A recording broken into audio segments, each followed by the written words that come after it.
আসসালামু আলাইকুম বন্ধুরা, কেমন আছো? আশা করি আল্লাহর রহমতে সবাই ভালো আছো। বরাবরের মতো আজকের আয়োজনে তোমাদের জন্য থাকছে অসম্ভব মজার এবং লোভনীয় একটি রেসিপি জিলাপি।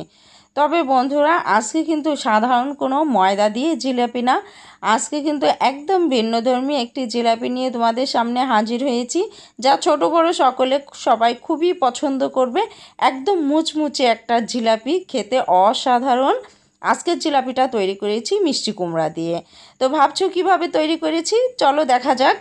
তো মিষ্টি কুমড়া দিয়ে জিলাপি তৈরির জন্য আমি এখানে 1 খণ্ড মিষ্টি কুমড়ো নিয়ে নিয়েছি। আসলে আমি কোনো এখানে মাপযোগ করিনি যে কতটুকু মিষ্টি কুমড়ো হবে। এখান থেকে জাস্ট অর্ধেকটা ফালি করে আমি এভাবে কেটে নিয়েছি, দেখতেই পাচ্ছ। এটাকে জাস্ট সিদ্ধ করে নেওয়ার পালা। আমি একটা পাত্রে পানি দিয়ে স্ট্যান্ড বসিয়ে দেখো বাটিটা দিয়ে ঢাকনা দিয়ে দিলাম। ঠিক 10 মিনিটের মধ্যেই কিন্তু খুব সুন্দর সিদ্ধ হয়ে গেল। 10 মিনিট পর একটা কাঁটা চামচ দিয়ে যখন এভাবে খুঁচিয়ে দেখলাম, তো দেখলাম একদম পারফেক্ট সিদ্ধ হয়ে গেছে। এরপর একটা পাত্রে নিয়ে নিলাম, তারপর একটা হাতা দিয়ে সমস্ত মিষ্টি কুমড়োগুলোকে সুন্দরভাবে গালিয়ে নিতে হবে। দেখো সুন্দরভাবে মথে নিচ্ছি, যেহেতু গরম তাই হাত দিয়ে মথা যাচ্ছে না, তাই চামচ দিয়ে মথে নিলাম। খুব সুন্দর ক্রিমি হয়ে গেছে, দেখতেই পাচ্ছ। তা আলাদা সাইড করে নিচ্ছি। তারপর দেখো একটা পাত্রে নিয়ে নিয়েছি রাইস ফ্লোয়ার বা চালের আটা। এখানে ফ্রিজিং করা ছিল, 1 কাপ পরিমাণ নিয়ে নিয়েছি। তারপর ঠিক একটু তাওয়ায় টেলে নিচ্ছি। তো যে কোনো পাত্রেই তোমরা টেলে নিতে পারবে।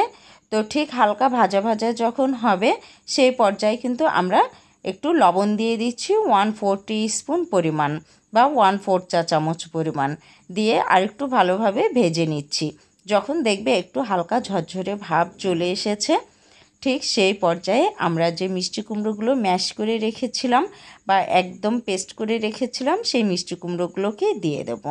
তো দেখতেই পাচ্ছ, এখানে কিন্তু আমার মিষ্টি কুমড়োর পরিমাণ ছিল 1/4 কাপ পরিমাণ। যে মেজারমেন্ট কাপ আছে তার 4 ভাগের 1 ভাগ। তো বন্ধুরা, এরপর ঠিক যেমন আমরা রুটি বানাতে গিয়ে খামির করি, ঠিক সে পর্যায়ে চালের আটার সাথে খুব সুন্দরভাবে আমরা মেখে নিচ্ছি। তো দেখতে পাচ্ছ খুব সুন্দরভাবে হয়ে গেছে। তো নাড়াচাড়া করতে করতে একটু গরম অবস্থায় কিন্তু আমরা মথে নেব, তাহলে কি হবে, খুব মসৃণভাবে মথা হয়ে যাবে। দেখো গরম অবস্থায় মথে নিয়েছি, তাই একদম পারফেক্টভাবে রুটির মতো কিন্তু একটা ডো তৈরি হয়ে গেছে। তো দেখতেই পাচ্ছ, এই ডোটা কিন্তু আমরা আলাদা করে রাখবো, একটা সাইডে রেখে দেব। দেখো কতটা সুন্দর সফট হয়েছে। তো ঠিক আলাদা সাইড করে রাখছি। এরপর আমাদের চিনির শিরা করে নেওয়ার পালা। তো একটা পাত্রে মেজারমেন্ট যে কাপ আছে, সেই কাপের 1 কাপ পরিমাণ আমি চিনি দিয়ে দিলাম, আর দিয়ে দিচ্ছি ঠিক 1.5 কাপ পরিমাণ পানি। তো পানি এবং চিনির সাথে বেশ ভালোভাবে নেড়েচেড়ে আমরা একটা শিরা তৈরি করে নেব। তো দেখো নাড়াচাড়া করতে করতে একসময় কিন্তু ফুটে উঠবে। আর ফ্লেভারের জন্য দিয়ে দিচ্ছি 2টো এলাচ। এলাচকে অবশ্যই একটু ফাটিয়ে দেবে, এতে করে ফ্লেভারটা খুবই ভালো হবে। তো এরপর নাড়াচাড়া করে নিচ্ছি। দেখো নাড়াচাড়া করতে করতে একদম শিরাটা কিন্তু পারফেক্টলিভাবে আমাদের তৈরি হয়ে যাবে। তো দেখো ঠিক 10 মিনিটের মাথায় কিন্তু আমাদের শিরাটা হয়ে গেছে। আর এর মধ্যে কিন্তু দিয়ে দিচ্ছি 1 চা চামচ পরিমাণ লেবুর রস। লেবুর রসটা দিলে চিনির মধ্যে যে একটা বাড়তি ময়লা থাকে, তো ফেনা আকারে উঠে সে ময়লাটা ফেলে দেবে, তাহলে দেখবে যে খুবই সুন্দর একদম একটা চকচকে ভাব চলে আসবে।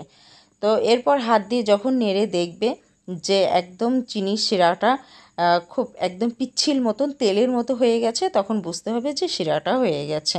তো ঢাকনা দিয়ে ঢেকে একটু সাইড করে রাখলাম। তো আমরা যে আগে মধ্যে রেখেছিলাম যে ডোটা, সেই ডোটা ঠিক এই মুহূর্তে আরেকটু হয়তো একটু শক্ত হয়ে গেছে।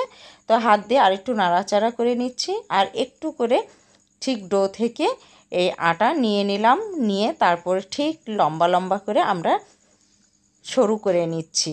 তো দেখো আমি ঠিক হাত দিয়ে যেভাবে দেখিয়ে দিচ্ছি, সেভাবেই কিন্তু তোমরা চিকন করে সরু করে নেবে, ঠিক আমরা যেমন সরু পিঠা তৈরি করি ঠিক সেই রকম। তারপর হাত দিয়েই কিন্তু একটা জিলাপির মতো সুন্দর আকৃতি তৈরি করে নিতে হবে। তবে হ্যাঁ বন্ধুরা, এক্ষেত্রে তোমরা জিলাপির মতো না করেও বিভিন্ন নকশা তোমরা তৈরি করে নিতে পারো। ঠিক এভাবে আমি সমস্ত ডোগুলো আমি জিলাপির মতো প্যাঁচ দিয়ে নিয়ে নিচ্ছি। তো দেখতেই পাচ্ছ যে কতটা সুন্দর হয়েছে। এর লুকটা যেমন সুন্দর হয়েছে, খেতে কিন্তু তার চেয়েও বেশি সুন্দর। তো পর্যাপ্ত তেলের মধ্যে আমি ভেজে নিচ্ছি। আর খুব যেন বেশি উত্তপ্ত তেলে ভাজতে যেও না, যেহেতু মিষ্টি কুমড়ো এখানে অ্যাড করা হয়েছে। বেশি আঁচে ভাজতে গেলে কিন্তু একদম পুড়ে যাবে। তো দেখতেই পাচ্ছ মিডিয়াম আঁচে ভেজে নিচ্ছি।